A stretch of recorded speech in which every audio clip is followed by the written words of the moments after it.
Good evening, everyone.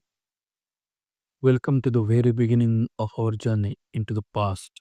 If you look at the screen, you will see the cover page of NCERT, our past one, chapter 1. The title asks a very fundamental set of questions: what, where, how, and when. This is not just a textbook heading, it is the historian's toolkit. This is the class 6th history text rationalized for 2023-24 academic year, but it holds the foundational logic we will use all the way through university and competitive exams. Today, we aren't just reading a chapter, we are learning how to think like a historian. Let's dive in and find out how we know what we know. Now, when we say the word history, what image pops up into your head? Usually, it's a list of kings, battles, but take a look at this slide. The scope of historical knowledge. History is far more than just a war. It is the complete story of human life. You want to know what did people eat, what did they cook it, what kind of clothes kept them warm, what kind of roofs kept the rain off their heads. We ask about their livelihoods. Were they hunters chasing deer, herders guiding cattle, or merchants sailing ships? Yes, we study rulers and kingdoms, but we also study the games children played in the dust, the songs their mother sang, and the stories their elders told around the fire. This is the wide, beautiful canvas we are going to explore. History is the study of everyone's life. All right, so we know what we are looking for. The next question is, where do we look? And this slide gives us a crucial map of time and space. Remember these locations. They are the cradles of Indian civilization. First, look at the Narmada Valley. This is ancient land. For hundreds of thousands of years, skilled gatherers lived here, knowing exactly which roots to dip for and which fruits to pick. Then, moving to the northwest, we have the Suleiman and Kartar Hills. This is where history takes a massive turn. About 8,000 years ago, write that number down. Humans were began to grow their own food. The earliest evidence of wheat and barley farming comes from here. Closer east in the Garo Hills and Vindhyas, other communities were doing the same. And north of the Vindhyas, we see the first cultivation of rice. Now come down to the Indus River and its tributaries. Fast forward a bit from those early farms, about 4,700 years ago, and what do we see? Not just villages, but the first great cities of the subcontinent. Planned streets, drainage systems, incredible sophistication. And finally, look at the Ganga Valley, specifically the region of Magadha. Around 2,500 years ago, this became the center of power with massive cities and the rise of large kingdoms. Look at the important date box. 8,000 years ago, agriculture. 4,700 years ago, first cities. 2,500 years ago, Magadha kingdom. Keep this timeline in your mind. It is the spine of the next few thousand years of our story.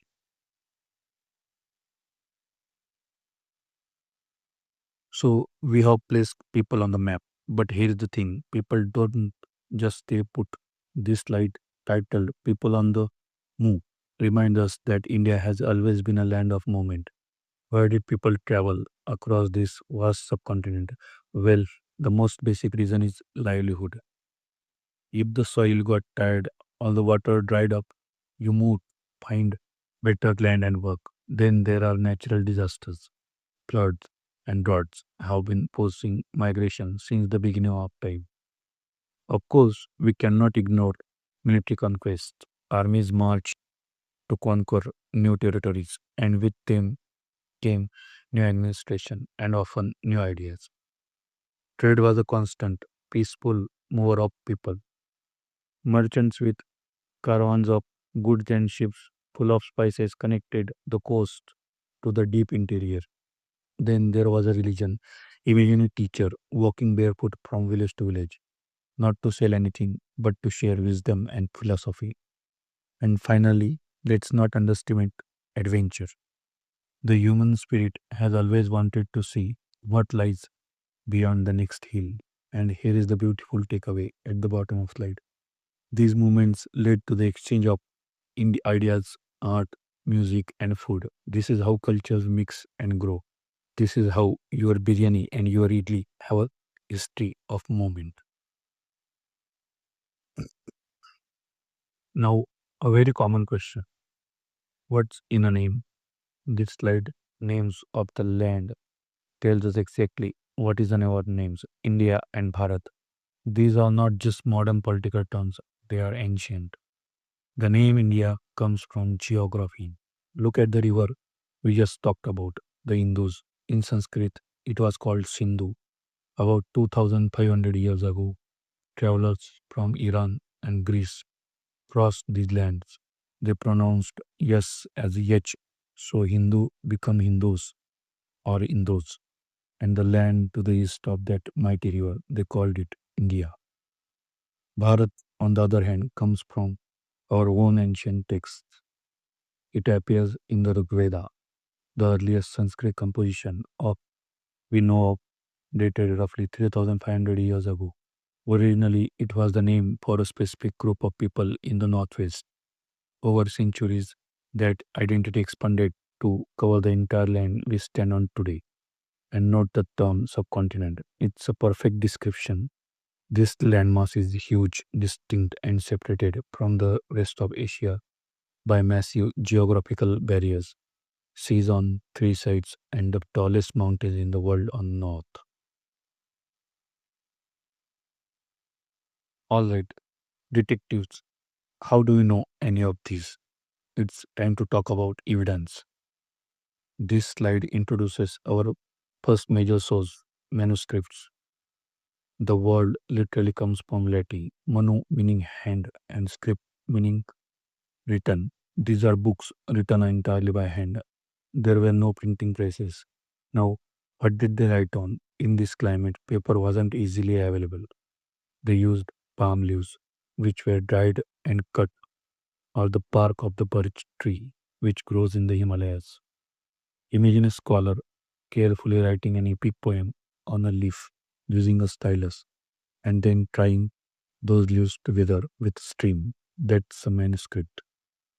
These were written in various languages: Sanskrit for learned scholars and religion, Prakrit for the common people, and Tamil in the south.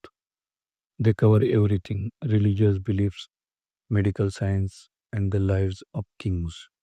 But here is the tragedy of history. Many of these manuscripts were eaten by insects or rotted away in the humidity. The ones that survived did so because they were carefully hidden away and preserved in the dry, safe environments of temples and monasteries. Some of these fragile pieces of bark and leaf are over 1,000 years old. But manuscripts are fragile. If you really wanted your message to last forever, you didn't write on a leaf. You wrote on a stone or metal. This brings us to our second source, inscriptions, and the science of archaeology. Inscriptions are writings carved on hard surfaces. A king wanting to issue a permanent order to his officials or to record a great victory in battle wouldn't trust it to a piece of bark.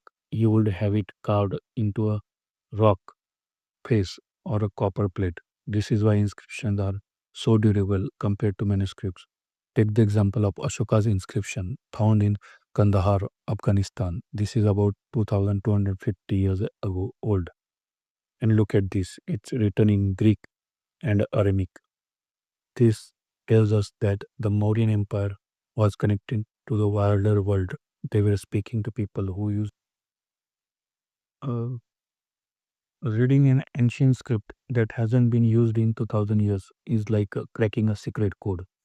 It requires expert decipherment. And then there is archaeology. This is the study of what people live behind in the ground. Archaeologists excavate, they dig systematically, They find tools made of stone, weapons of bone, pots made of baked clay, old coins, and ornaments. These physical objects, especially those made of stone or metal, survive long after the people who made them have turned to dust. Even charred seeds and animal bones tell us what was on the dinner table. It's a biological and material record of the past. So we have manuscripts, the written word on leaves. We have inscriptions, the engraved word on a stone. And we have archaeology, the physical objects pulled from the earth. This slide shows us how these three come together. Imagine an image on this slide of a historian holding a manuscript, an archaeologist holding a trowel, and a pot. The job of the historian and the archaeologist is to be a detective. They don't just look at the one cue, they put the manuscript next to the inscription. Does the king's stone order match what the poet wrote in the palm leaf book? Does the coin found in the excavation layer date to the same period as the pot next to it? They are like people trying to a jigsaw, complete a jigsaw puzzle where most of the pieces are missing and the ones that remain are covered in dust. Slowly, painstakingly, they piece the clues together and to reconstruct the past. It is a collaborative scientific effort. This slide asks a profound philosophical question that gives this very book its title. Our past, plural. Why plural? Why not just our past? Because history is not a single unified story. The past looked completely different depending on who you were. The kings and rulers had one past. It's full of victories, policies, and grand palaces. They kept detailed record because they had the power and money to do so.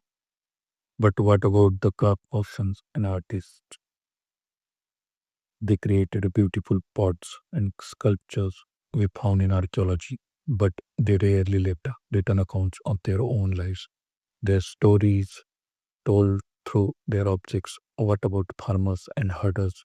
They made up the vast majority of population, yet they rarely appear in the grand inscriptions of kings. We know them mainly through the tools they left behind in the soil and the charred grains we dig up.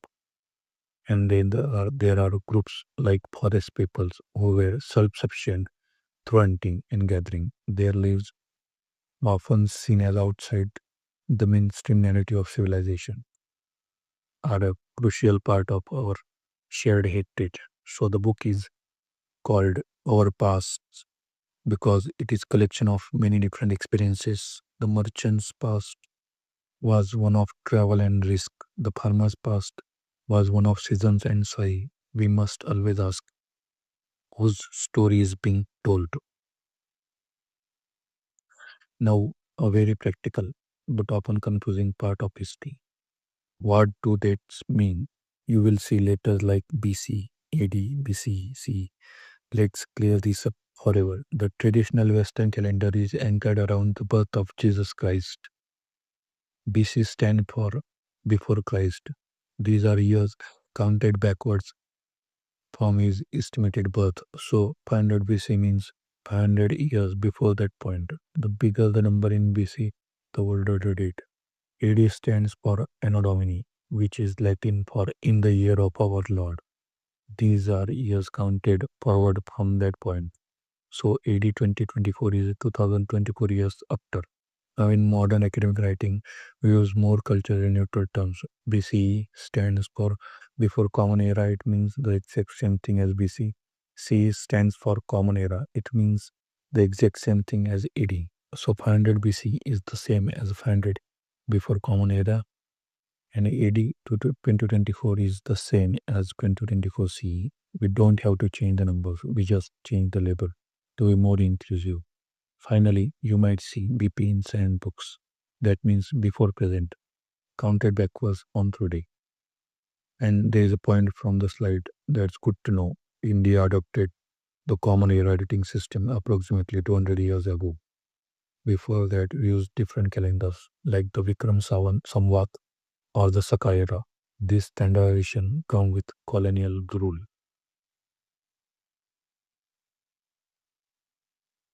We have covered a lot of ground and you have heard a lot of specific words. This slide, key terms and keywords is your glossary for the chapter. Let's run through them quickly.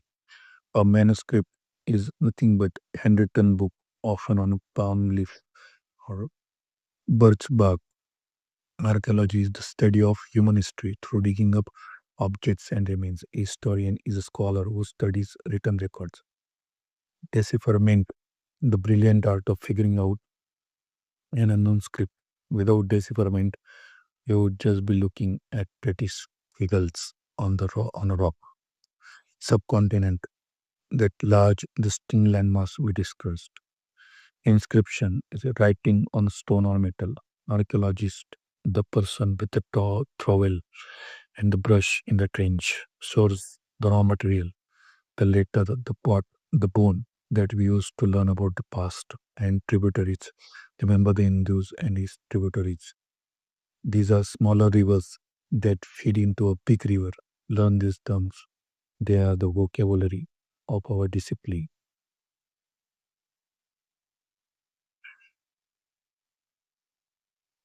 And finally, let's bring it all together with this quick revision summary.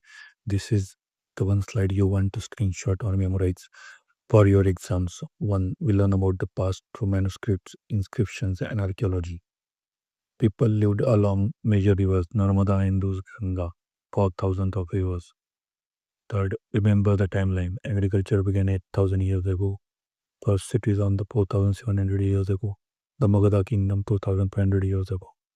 Fourth, people traveled for trade, religion, warfare, livelihood, and adventure, sharing culture along the way.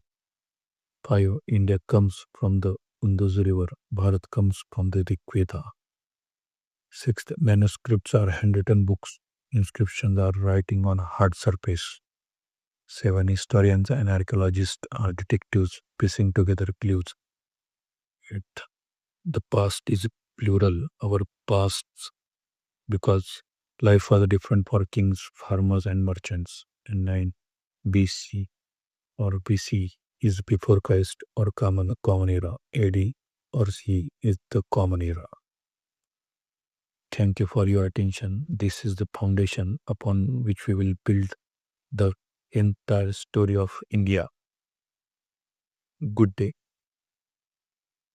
Understanding what, where, how, and when is the first step in the historian's craft. We learned that the story of India is written in stone, bark, and soil, and it spans from the ancient cathedrals of the Narmada to the grand cities of the Indus. The past is not a single narrative, but a collection of diverse experiences or past. By distinguishing between manuscripts and inscriptions and grasping the timeline from early agriculture to the Magadha kingdom, we have laid the essential groundwork. This chapter equips us with the tools to critically examine the evidence that history leaves behind. Thank you.